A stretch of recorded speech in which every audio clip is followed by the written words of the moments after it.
Hey, what is going on, everyone? Lauren Sisler here with AL.com, checking in with you as we recap the 2021 National Signing Day. It's February 3rd.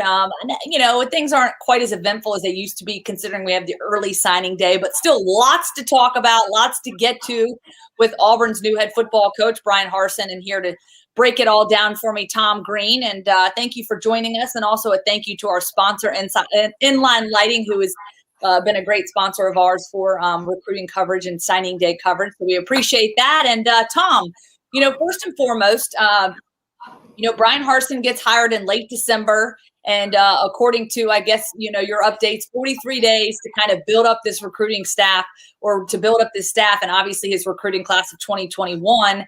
We saw a recent spike, as we talked about on Monday, with recruits coming in these last few days. So I just want to start first with sort of a recap of today, sort of what stands out. If you could put things into a pretty little bow for us, what stands out about today's 2021 signing day at Auburn?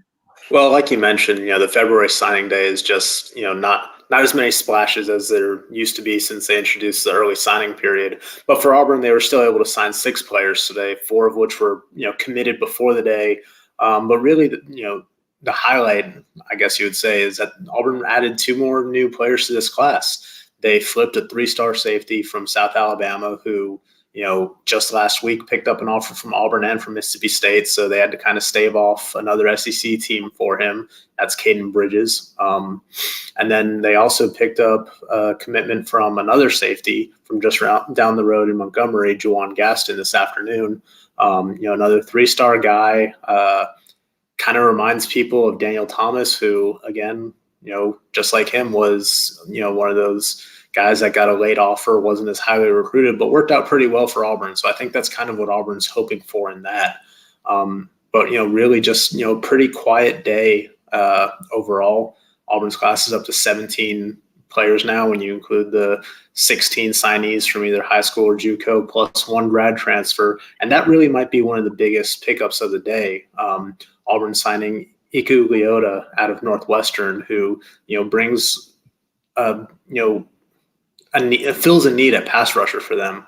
He's got 6.5 career sacks over the last 2 years, which instantly puts him atop Auburn's 2021 roster in terms of career sacks. So I think really that might be one of the biggest needs that they were able to address today.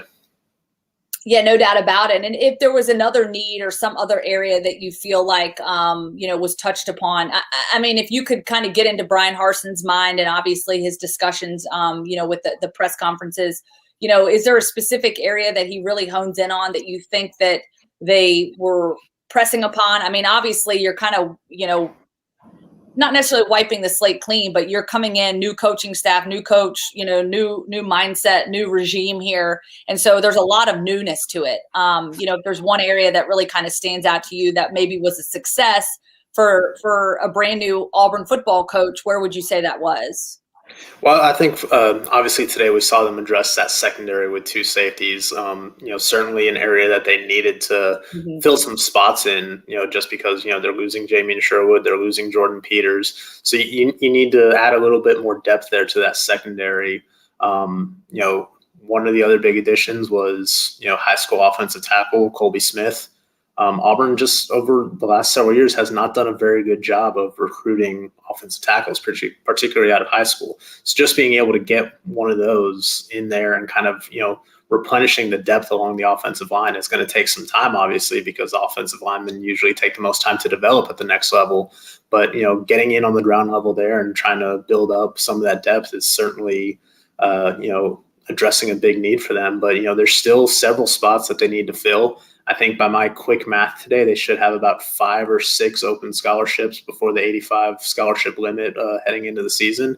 So, they're going to try to address that. As Brian Harsin said today, recruiting never ends. There's still a couple guys they might be able to pick up this week. And, the rest, they, probably going to have to work on the transfer market to try to fill a couple of those needs. Yeah, and one thing I want to bring up that's kind of been interesting to me, and I've talked about it before, and just talking to several coaches, this season, especially in a pandemic season, and we, entered into December. obviously the landscape was different because of the pandemic. The season gets extended. I know with Harsin obviously coming over from Boise State, but talking to Kirby Smart, obviously Georgia's head football coach, I had a conversation with him about recruiting and saying, like, how much more difficult was, National Signing Day? How much more difficult was recruiting during a pandemic season?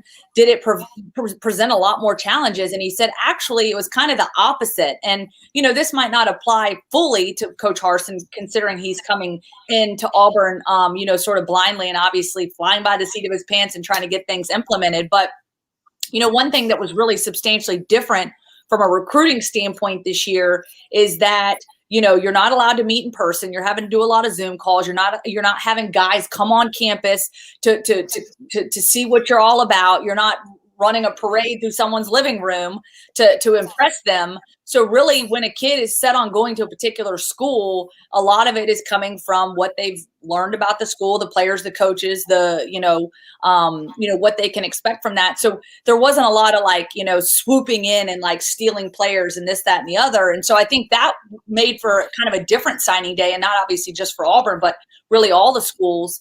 But that to me, it's kind of interesting because you would think that the challenges would be far greater during a pandemic year, but in reality, it was maybe a little bit more calm than, in previous seasons. Now, that might not be the case for Harsin as he's the new guy on campus, but certainly kind of interesting to see that perspective.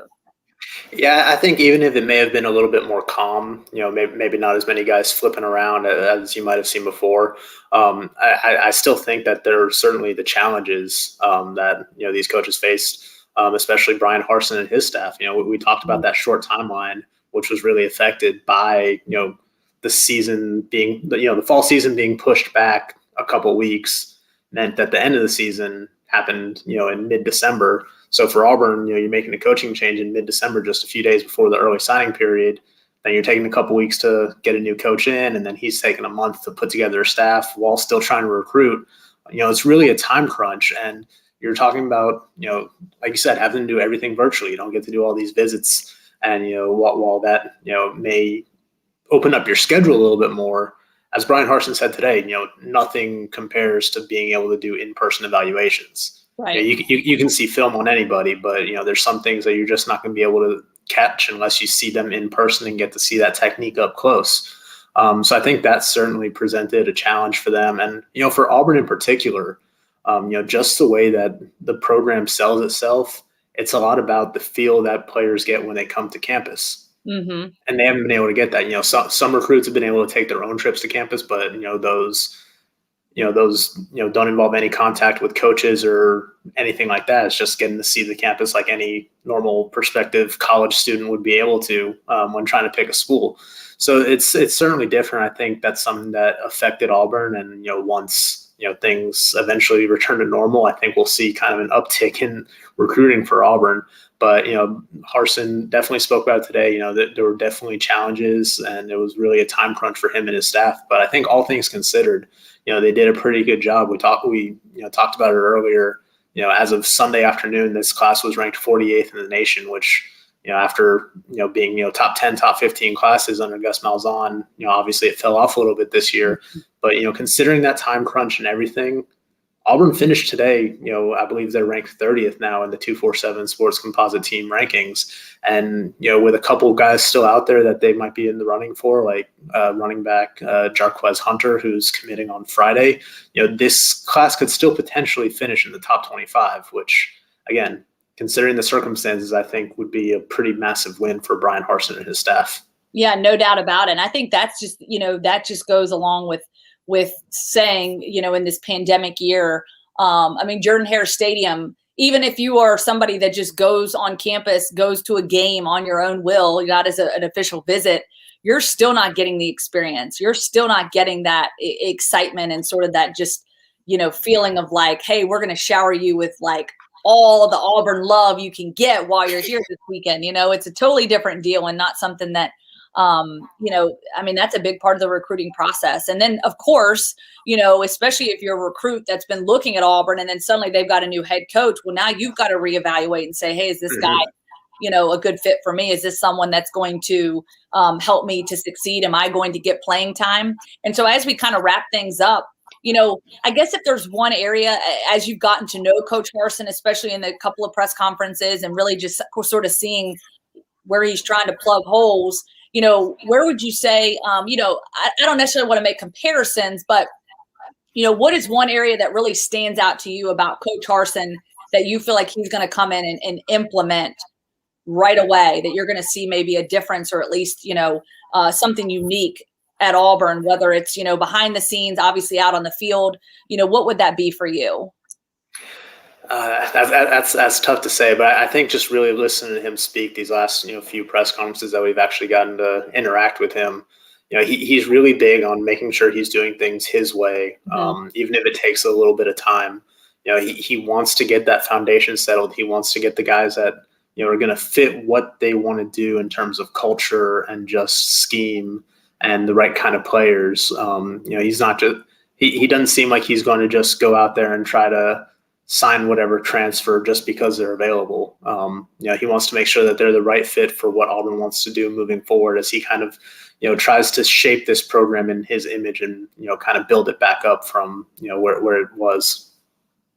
Yeah, no doubt about it. Tom Green, we really appreciate it. Obviously, looking forward to the road ahead to see as things, kind of unfold on the plains and under a new regime. And of course, winter workouts have started now. So we're moving forward and looking forward to lots of things. I know there's some excitement, some adrenaline flying around, obviously some curiosity about, who this new coach is and what he's going to do for this program. And so definitely going to keep everyone in tune with that. That's a wrap on your 2021 National Signing Day. Of course, we'll have updates because, as you said, there could be some guys making late commitments coming down later this week. So we'll keep an update on that.